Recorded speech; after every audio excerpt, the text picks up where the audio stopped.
taong agwa. 11 taong agwa.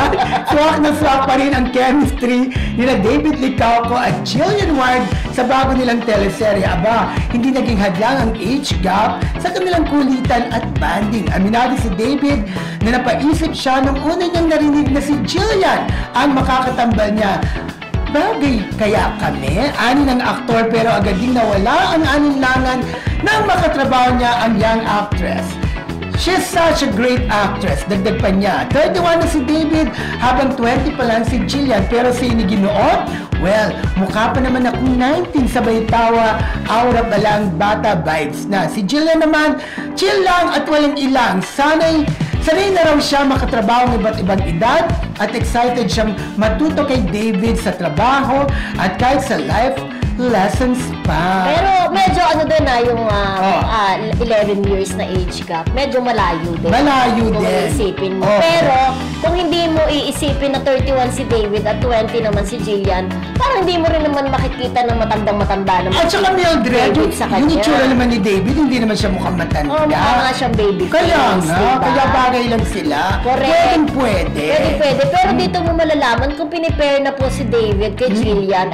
Ito naman si Barbie ay hinahayaan ng kumbaga ma-pair din sa iba dahil meron silang project, di ba, sa Netflix ni Jameson, di ba? Tapos dun sa isang serye naman nila na napapanood din sa online streaming, ang partner naman niya doon ay si Sam Concepcion.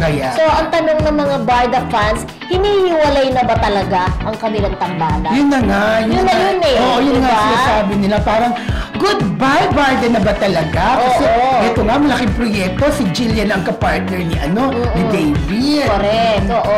At bagay naman sila. In fairness, happy din ako kay Jillian na hindi din siya nawawala ng project talaga sa kanyang mother network. Correct. After nag-click ang kanyang abot kamay na pangarap.